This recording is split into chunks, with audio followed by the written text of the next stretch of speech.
Esse é o Quarto de Cima. Estamos de volta hoje com uma pessoa, um parceiro, um irmão, um cara muito proativo, uma pessoa que eu admiro muito assim, na música católica.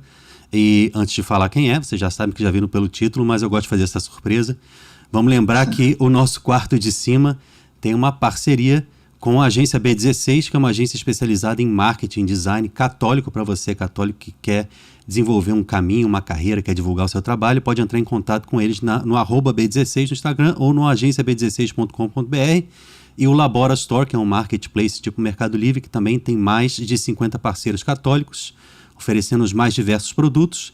E você também pode anunciar com eles, @Labora Store ou laborastore.com.br. Voltando para o nosso podcast, Diego Fernandes. Tudo bem, meu irmão? Estamos aí, Pedro Veiga, o produtor que eu sempre sonhei. Então vamos sonhar junto, cara, que isso? Literalmente. Só para começar a contar essa história aqui com o Pedro, né? Há muitos anos aí, quando fui iniciar, eles tinham acabado, acho que nem existia o Fábrica, eu estava na gênese do projeto. Bem, né? No inicinhozinho mesmo. Do Fábrica, e muito feliz por tudo que aconteceu com vocês, né? E eu sou muito fã da Shalom enquanto espiritualidade. Para mim, é uma comunidade de vida que tem a profundidade e a maturidade humana, profundidade espiritual, maturidade humana e relacional da comunidade Shalom. É uma comunidade que deve ser aplaudida, acompanhada, e mesmo quem não faz parte da obra pode beber dessa espiritualidade. Então, é assim que eu acompanho, e o profissionalismo, sou amigo do Will de Fábio, me apoiou em muitos momentos da minha carreira, e me fez vários convites para o Hallelujah, e estou no Hallelujah aí já, eu acho que pela 12ª edição, mesmo as virtuais, eu estou participando também, né, com a pandemia. E foi nesse momento aí que eu encontrei o trabalho do Missionário Shalom, revisitado, repaginado, com o Pedro ali no meio, fazendo toda essa ponte de produção. Eu falei, caraca, que isso, irmão, vou lá. E aí e o Pedro, de uma maneira muito, cara, eu estou muito ocupado, eu não consigo, vamos... cara, mas faz aí com o Rafinha. E o Rafinha já tinha trabalhado comigo, e essa parceria está durando até hoje. Pois é, então, assim, eu achei que foi muito produtivo. Até hoje. Achei que foi super produtiva a sua parceria com o Rafinha. E, na verdade, eu quando te conheci, eu ouvi o nome de Diego Fernandes, foi lá atrás, 2007, 2008, não sei se já tinha começado há bastante tempo antes disso, né? Ou foi mais ou menos essa época? Foi nessa época, na verdade, em 2006, eu comecei a compor músicas quando eu tinha 14 anos, né?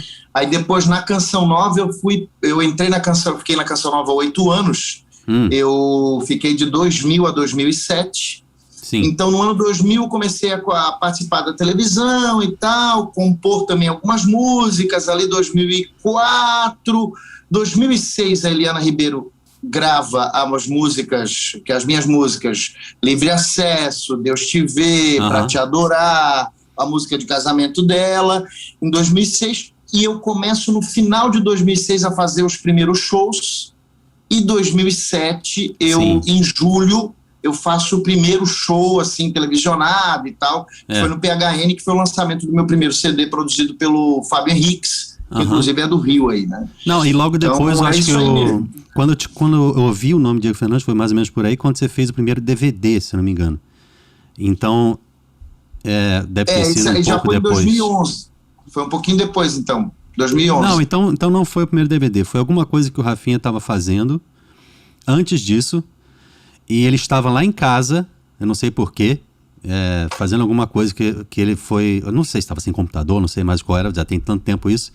Mas eu conheci o Rafinha em 2007 e ele me ligou falando, eu queria que você tocasse na banda Bom Pastor pra mim, eu vou não poder fazer alguns shows e tal, e aí gosto muito e tal, e eu comecei uma amizade com ele. Eu já conheci o Rafinha antes, né, em 2004, mas ele começou uma amizade comigo por ali. E aí logo depois a gente começou a fazer arranjos juntos, né, e antes de a gente até conhecer o André Cavalcante, o Guga e tal, né, antes de se unir com o resto da galera, Eu e o Rafinha, a gente já fazia algumas coisas. Fez ali CD Semente da Unidade, que você participou do Padre Antônio lá do Meyer. Né? Muito então, legal. Esse projeto você estava também? Eu produzi com o Rafinha esse. Os dois, que né? O primeiro e o segundo. E aí, pô, muito lindo, assim, foi um marcante para mim, dos seminaristas, né, lá do Padre Antônio José. Padre Antônio José é o nome, né? E aí, ele estava fazendo algum trabalho seu que me parecia ser ao vivo, eu gostei da energia, você sempre vem com uma energia muito grande, assim, no palco, e a forma de você ministrar e tal, muito, muito também cheia do Espírito Santo, de trazer a oração, a ministração para dentro. Não era só questão de mostrar a música e esperar que Deus fizesse alguma coisa, tem a coisa viva da palavra ali, né? E, então, eu nunca mais esqueci o Diego Fernandes, esse artista forte, mas para mim ainda estava começando. Você já tinha começado uns 5 anos, 4 anos antes, sei lá.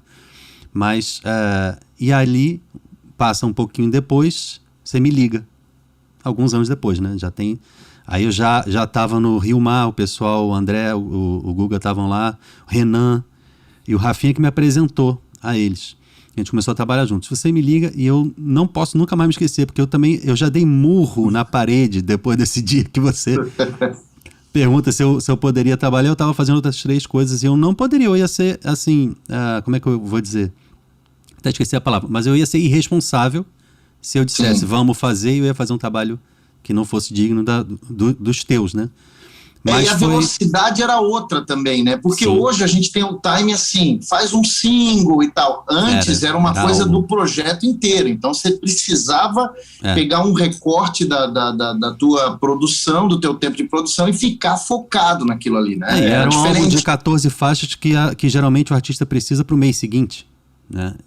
Então era um negócio assim que eu já estava fazendo outros 2 ou 3 com eles também. E aí eu acho que o Rafinha que conseguia pegar mais arranjo na época, eu acho que foi também providência de Deus. A gente não pode dizer que é acaso nunca, né?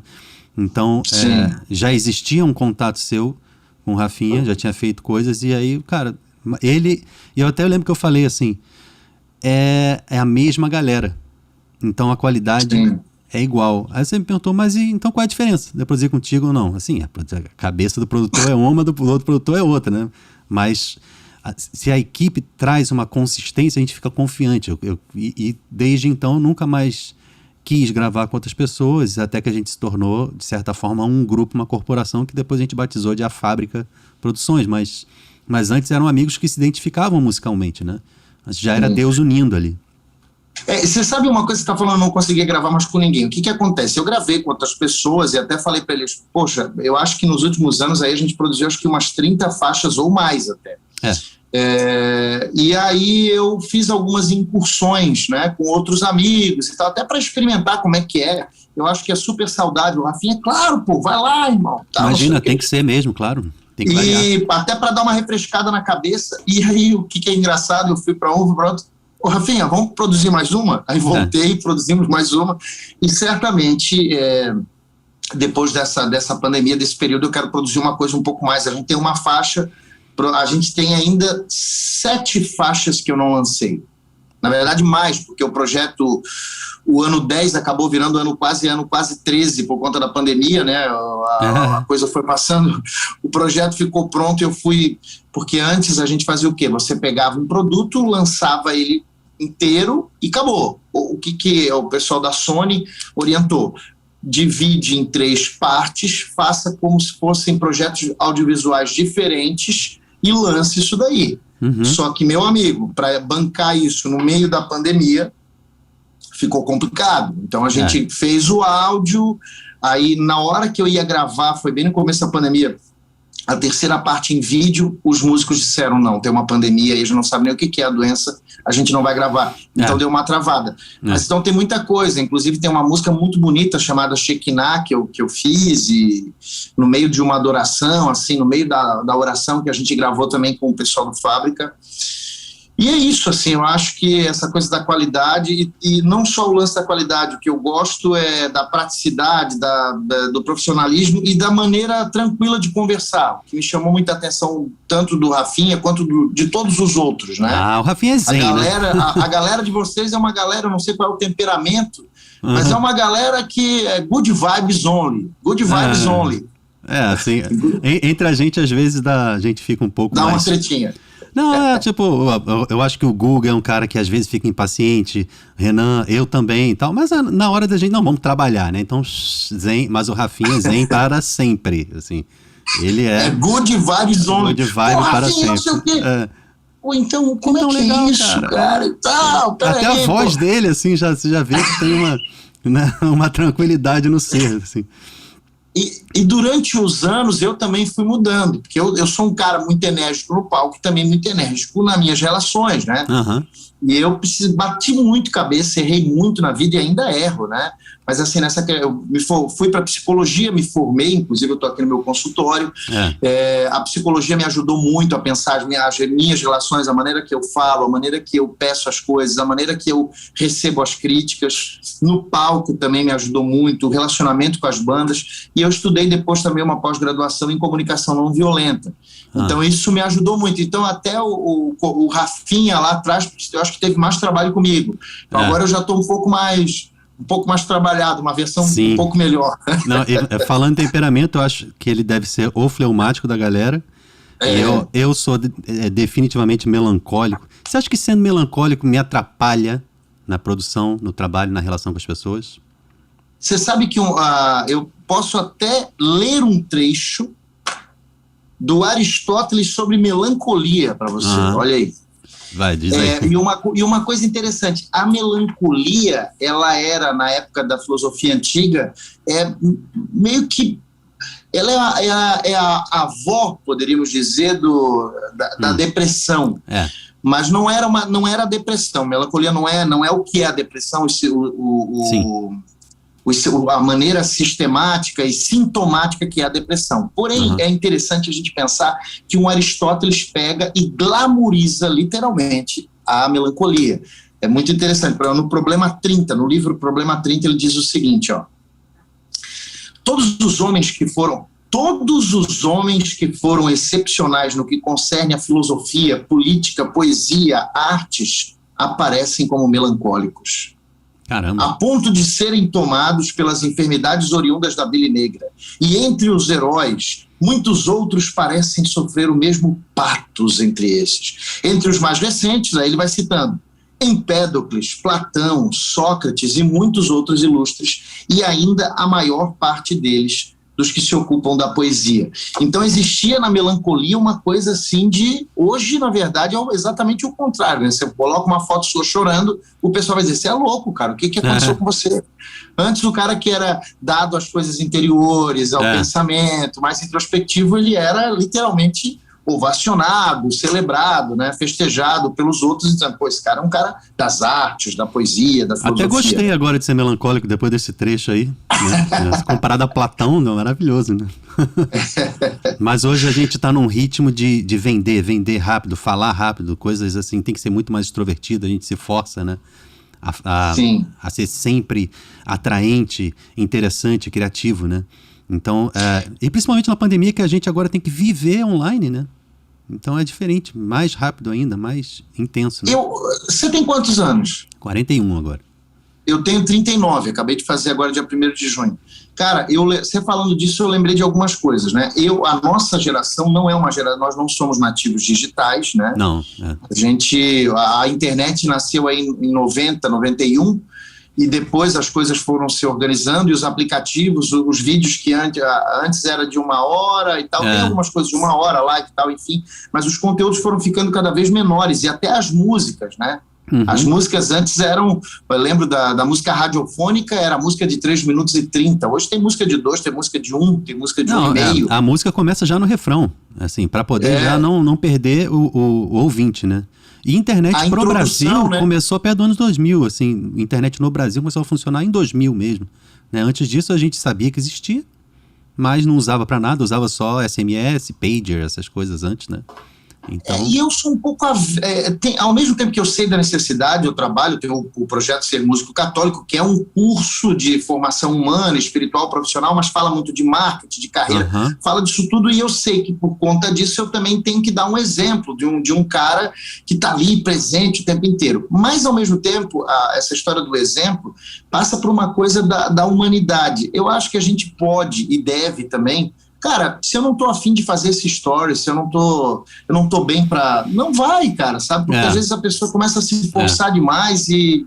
É isso que eu tenho falado com o André, até um parêntese, que assim, a gente fica nessa coisa, por exemplo, o Gary Vee, que é um cara do marketing, posta conteúdo todo dia, porque assim você vai conseguir ser ouvido. Eu já tô começando a achar que a gente tá numa fase que tem muito lixo eletrônico, muito lixo de conteúdo, que aí as pessoas, cara, não é muita, não quero mais ver não. Então eu tenho até dito pro André, cara, faz bem, mesmo que seja uma coisa no mês só. Faz direito o teu negócio, porque o teu legado vai ser construído a partir disso. Não é de lixo, né? E a história do YouTube, que é um tipo de comunicação, tem os stories que ele vai e sai fora, mas os conteúdos eles começam a ficar, né? O conteúdo, o YouTube como uma biblioteca e outros, né? A gente vê vídeos lá de 8 anos atrás, de situações, enfim, acaba virando uma coletânea. Com a história dos aplicativos de música também, que o acervo vai crescendo cada vez mais, a produção a gente achou que com a derrocada dos CDs ia diminuir, pelo contrário, as pessoas estão produzindo muito mais. Se antes você fazia um CD, eu lembro do Eugênio Jorge que produzia, eu acho que ele ainda está nessa vibe ainda, um CD a cada 5 anos e fazia show durante a carreira do cara, um outro, o próprio Nelsinho Correia, os caras mais antigos, não produziam tanto. Vamos pegar uma que você trabalha e é uma amiga nossa, a Sueli. Como é que eram os CDs antes? Nos últimos 5 anos ela lançou quantos projetos? 2015, se eu não me engano. Aí depois lançou algum menor dentro da comunidade, assim, com a produção que já não fui eu. Alguma outra coisa, mas eu acho que o álbum dela oficial ficou 2015 mesmo. Mas ela tem lançado algumas coisas. Talvez se pegar a carreira inteira, ela lançou nos últimos 10 anos muito mais do que nos últimos 20, talvez. É isso que eu estou dizendo. Lança uma série de outras coisas e agora as atividades estão migrando para não álbuns mais, né? Então, a gente vê que tem singles, que tem acústicos, que tem shows que são gravados e lançados de forma organizada, né, oficial. Então, esse conceito, né, do CD, eu não gosto nem de chamar de CD mais, porque... já fica uma coisa que já soa antiquada, né? Então, fazer um CD... álbum, faz o seguinte, irmão. Grava um single e lança um bom clipe com esse dinheiro que você está separado para fazer o teu CD, porque você vai ter algo que perdure mais. E tem uma função e é importante maior, também a questão do impulsionamento, né? Que antes o pessoal você só jogava e acabou. Mas entenda que antes o universo de músicos católicos eram, sei lá, uns 30, 50. Hoje é quase 1000. Nossa, é completamente diferente, né? Então, existe mas assim, cara, eu vou te falar. Quando você tem uma boa música, você sabe disso. Não adianta eu pegar e vamos produzir uma coisa junto, vamos. Aí eu tenho uma música ruim. Cara, não adianta o produtor ser incrível, exatamente. A equipe ser incrível, a música não vai virar. Vai ficar uma música ruim bem tocada, né? Não adianta nada. E aí você bota dinheiro para poder divulgar, não adianta. A minha opinião, assim, até falo pro pessoal do Ser Músico Católico. Cara, eu ainda acho que a maioria das pessoas erra no garimpo da música. Exatamente. No repertório. Tem pressa de fechar qualquer coisa. É o erro maior. Na minha opinião, é o erro maior. Esse é o principal erro. E aí, porque as produções têm coisas boas aí. Acho que os produtores evoluíram, assim, a gente fazendo uma avaliação dos produtores, você vê muita gente que com um preço até um pouco mais tranquilo consegue fazer, não chega a ser uma fábrica, é claro, né? Não, mas a gente mesmo diz, cara, assim, é importante a gente também valorizar quem tá aí, que tem fazendo direito e, poxa, tá numa fase um pouco anterior e tá podendo, entendeu? Fazer com recurso menos dinheiro mesmo. Tem, mas assim, e aí o outro processo que eu acredito que a galera erra é na entrega, né? Então você faz, por exemplo, um produto e bum. Como antes era uma coisa de botar na prateleira, hoje, para você ser ouvido, para você ser notado, para a música chegar, antes você participava de 1 ou 2 aleluias e um raléu aqui, outro ali, a tua música bombava.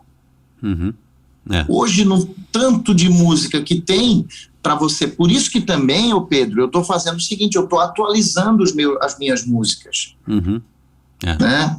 Certa vez a Rita Lee, claro, a minha obra, existe um abismo gigantesco entre uma Rita Lee e um Diego Fernandes, mas assim, só para dizer o que ela disse certa vez, ela disse, eu não vou fazer mais música, as minhas músicas é porque eu vou fazer os shows e todo mundo pede as antigas. Então eu acho que tem que ter música inédita, mas os artistas que vão construindo a carreira, você tem um hit, vai atualizando esses arranjos, sabe? Com certeza. Mesmo os maiores artistas do mundo, você vê um show do Justin Timberlake ou alguma coisa assim, que eu até ia citar ele antes, porque ele é um cara que só faz álbum de 5 em 5 anos também, e que se dane, e continua vivendo, claro, é multimilionário, mas assim, a pessoa que sabe que é melhor fazer uma coisa que construa um legado. As músicas dele do álbum anterior, o último, eram de 7, 8 minutos, porque ele quer combater essa coisa da pressa que o rádio tem de começar rápido e já entra no refrão e tal. Ele quis fazer música para ouvir. Mas aí, voltando, ele rearruma as músicas dele no show. Isso é importante. Então, tanto um produtor musical que o artista precisa ter para construir a música, quanto um diretor, um produtor de show, para arrumar o show do artista, né? Para ficar bem apresentado e sempre novo, sempre interessante. Isso, né? Porque daí tem um arranjo que tá aqui, é isso aí mesmo. Tem um arranjo que tá aqui, o outro tá lá do outro Não, o show jeito, fica só play, stop. Não, vamos fazer um show. Então o show precisa ser mais interessante até do que o álbum, que já é conhecido, né? Sim, exatamente. Outra coisa, essa questão da música, né? Por exemplo, você pega um álbum, a gente não está avaliando aí a questão moral, letra, enfim, conteúdo, mas um Matuê. O álbum inteiro do cara, 17 minutos. Como assim? Você fica no repeat, voado, a música toca. Então, a gente falava numa reunião com a Sônia, o Maurício gosta muito de vir aqui para o nosso diretor, né? De artistas e repertório, a IR. Ele vem aqui muito para a Jurerê Internacional. A gente fez uma reunião com os catarinenses aqui, e aí ele falando, olha, vamos fazer música de pirem, quero que vocês enlouqueçam, façam músicas com o tempo que vocês quiserem. Aí ele citou o Matuê, por exemplo, e disse, olha, faz música de 1 minuto, faz música com refrão, vamos testar um monte de coisa. Ele ficou meio enlouquecido, assim. Porque, cara, o mercado ele está muito doido. E, ao mesmo tempo, curiosamente, eu quero também fazer, inclusive até com o próprio, eu ainda não falei, com o Rafinha, uma das coisas que eu sou muito afim de fazer, a gente teve uma conversa, que tem um programa que vocês têm aí, que é tipo eu não sei como é que é o nome, que faz de ao vivo, que você vai mexendo, tira. Sim, é o live. É o live o nome.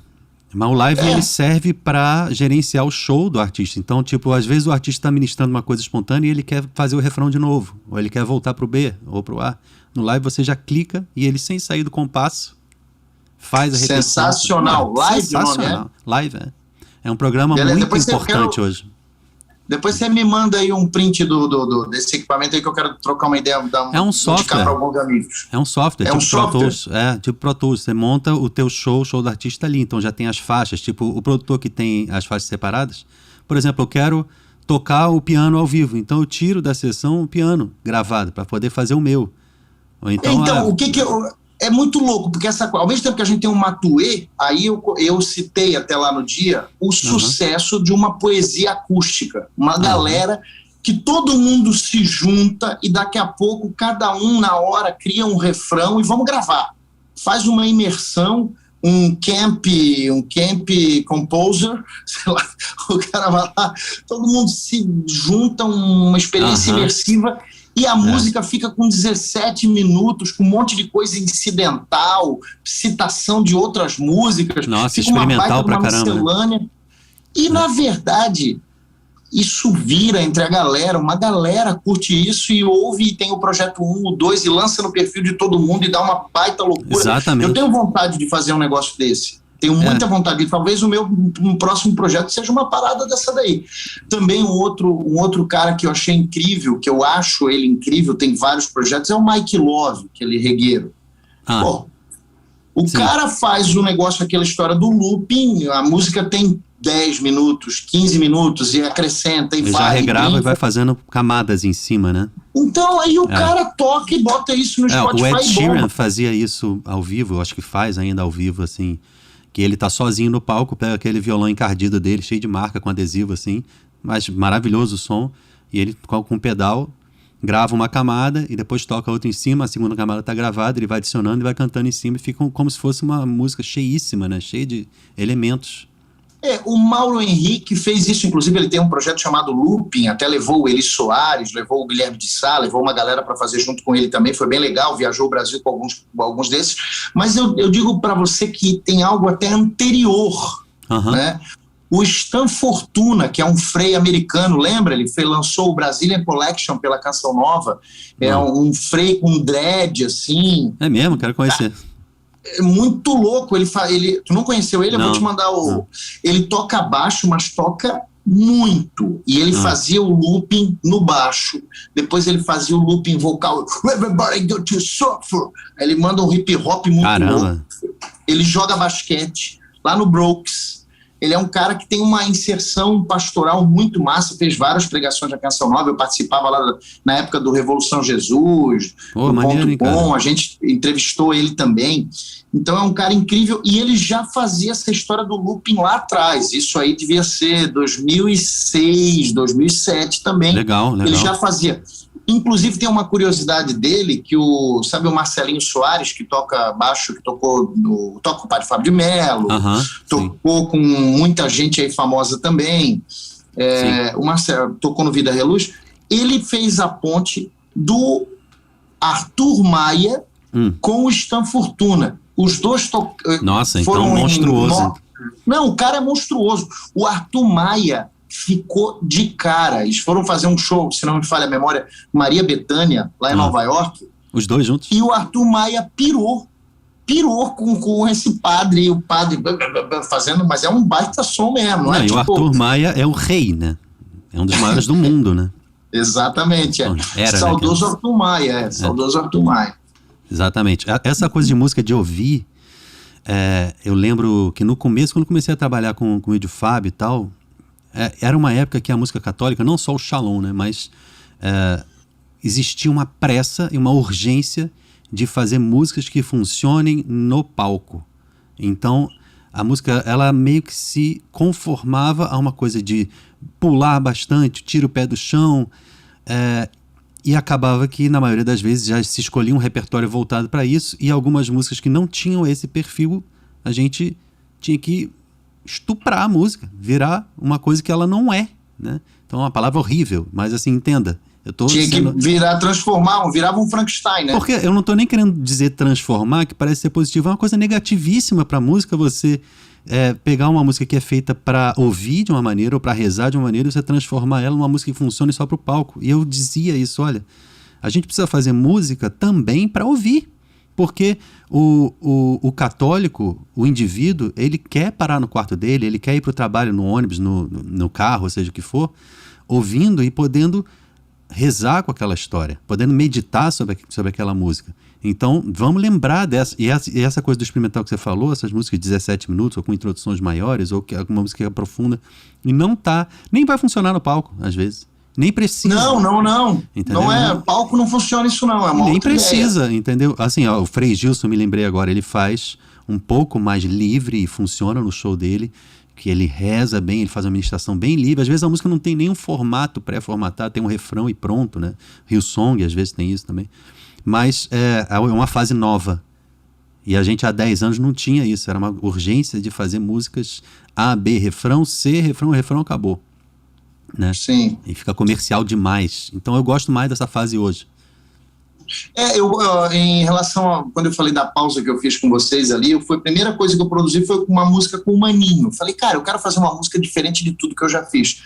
E eu tinha uma música que foi a seguinte: eu estava andando ali na praia de Ipanema, num momento, e me veio, eu estava rezando o terço ali.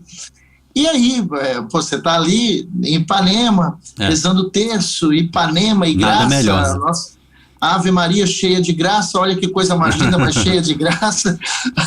Aí eu peguei e fiz isso aqui. Olha, menina, que coisa mais linda. A tua beleza não passa, só fica. Ela me traz o céu de presente pra mim. Quando eu te conheci, eu não pude esconder o que o meu rosto revelava. Calma na escuridão, luz na neblina à beira da estrada. Bate meu coração num descompasso lento, só pra esperar o teu momento de pura perfeição. Quando digo teu nome, Maria. Sensacional, né? Só revela no final quem é. Menina de Nazaré. Quer dizer, na hora me veio a ideia que Maria, ela era cheia de graça. Depois, é claro, o Maninho, com toda esperteza, com toda a expertise dele, mais do que isso, né? E questão harmônica, a gente mudou algumas coisas, letra também, então eu acho que foi uma música que eu fiz, coloquei lá, depois peguei um cara lá, me fugiu o nome do artista, poxa, me perdoe, um artista plástico lá de Belém do Pará, que ele ouviu a música e ele pintou um quadro ao ouvir a música e a gente fez o lyric video a partir disso. Aí eu te pergunto, essa música é uma música que vai tocar no Círio de Nazaré? Pouco provável. Ela vai tocar na procissão do Círio? Pouco provável. Quase impossível. Na rádio já tocou. Opa, recebeu uma ligação aí. Aí, fechou. Na rádio, eu esqueci de tirar o... Não, sempre acontece, nem se preocupa. Então, assim, eu acredito que essa música é uma música que eu fiz nessa liberdade. Pô. A música, ela existe, muita gente se sentiu tocada, amou mais Nossa Senhora, percebeu essa coisa de quanto ela é cheia de graça, né? Então, eu acho que foi. E o Maninho é um dos grandes, né, da nossa música. Tem uma contribuição, um legado assim, inegável, e eu acho que nós que viemos depois precisamos olhar do Maninho para trás. Ele também é o mais recente, mas a gente tem o Padre Zezinho e assim por diante, que a música católica não existiria como é, né, sem eles. Então, às vezes o jovem tem uma tendência de olhar para trás e falar, esse pessoal não sabia fazer música. Imagina, o Padre Zezinho era um inovador de sua época, que já tinha referências da música secular americana e sabia tirar o que era bom e aplicar, né? O Padre Joãozinho também e tantos outros que vieram nessa época. Então a gente que fica olhando para si e dizendo, não, eu sou o inovador da história. Eu já tive as minhas épocas de pensar isso. Mas, poxa, a importância desse pessoal é inestimável e indiscutível, né? Agora, eu queria perguntar para você o seguinte, você como psicólogo, com certeza isso te ajuda muito a ser uma pessoa que fala melhor nas tuas apresentações, nos teus shows, e eu estava vendo um pouco do teu conteúdo do Instagram, então a gente tem um pouquinho de tempo, eu estou fazendo um cálculo aqui, mas acho que vai dar para falar. Eu gostei do tema que estava dizendo da pandemia invisível. Como é que foi isso que você postou ali no teu feed? Existe uma pandemia invisível. Eu fiz uma live do Cristo Luz aqui uma live solidária, inclusive, que a gente colocou um drone na cidade de Balneário Camboriú inteira, e eu citei esse texto do Papa, que é justamente o vírus da indiferença, né? Então, o Papa fala disso. Ele tem um livro chamado Vamos Sonhar Juntos, que a gente citou isso no começo da nossa entrevista aqui, né, da nossa conversa. Sim. Ele tem nesse livro que ele escreveu sobre o Covid, e ele fala muito disso. Existe um vírus mais grave que o SARS-CoV.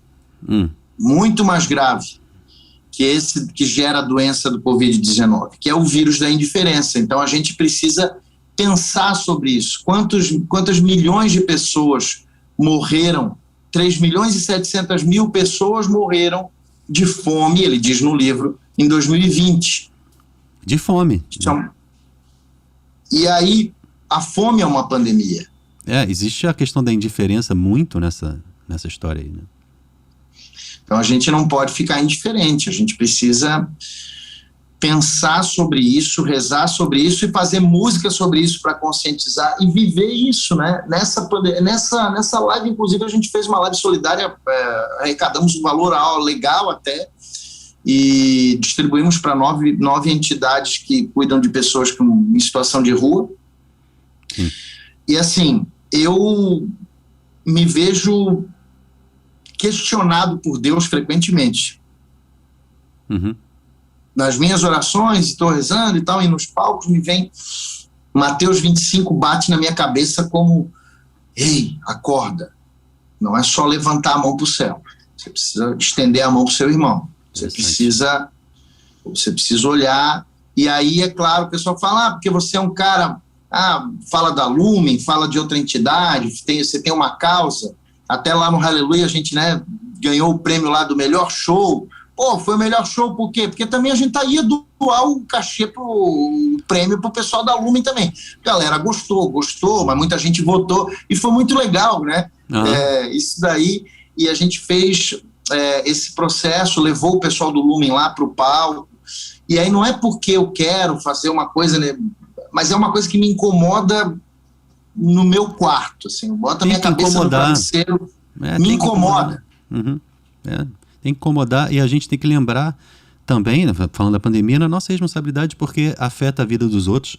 Eu acho que a gente não tem que ficar na paranoia, né? Mas principalmente nessa época, até os moradores de rua têm menos acesso, menos esmola, menos ajuda, né? Fora a exposição às doenças. Mas a gente precisa contribuir para que a pandemia passe. Na missa hoje cedo o padre falou, vamos pedir a intercessão de Nossa Senhora para pedir para essa pandemia passar, porque está prejudicando muita gente. E isso me leva a lembrar do outro tópico que você pôs no Instagram, para a gente terminar. Depressão não é falta de Deus.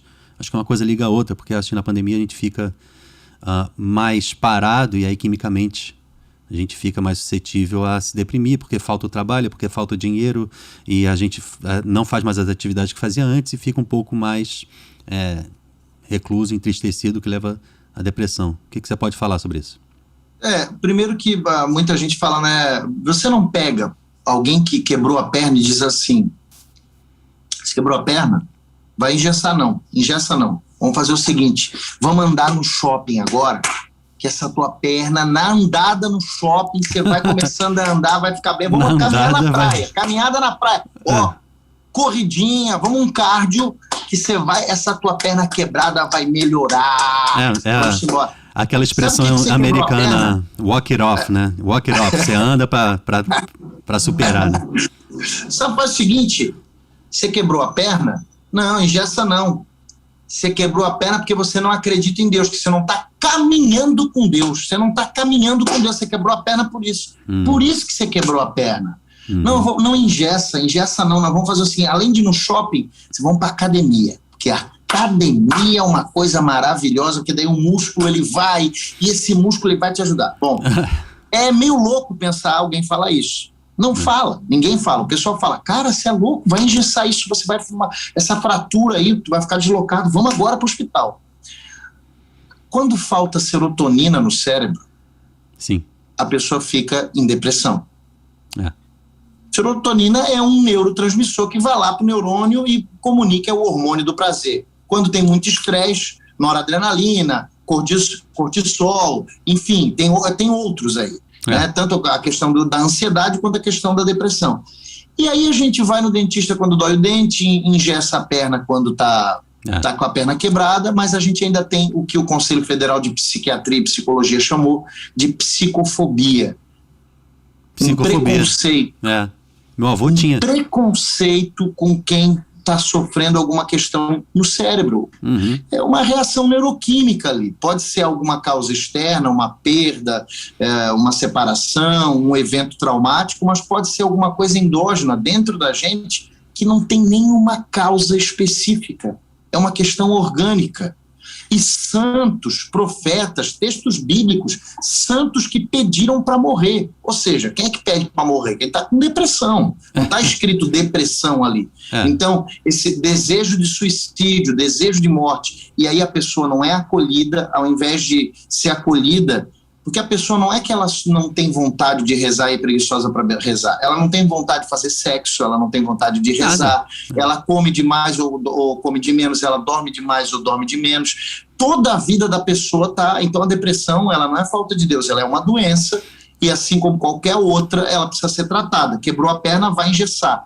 Deu um problema na garganta, vai lá no otorrino. Sim. Deu um problema no dente, vai no dentista. Deu um problema no cérebro, no sentido de que está faltando alguma coisa, algum hormônio, ou você não está muito bem, vai lá no psicólogo, ele pode te encaminhar para o psiquiatra para tomar uma medicação, mas também o psicólogo ele vai te ajudar a pensar sobre aquilo. Não, nenhuma medicação, tratar, né? Nenhuma medicação supera a terapia da palavra. Você não pode só pegar e tomar um remédio porque você não resolveu os teus problemas, então eles vão continuar ali, né?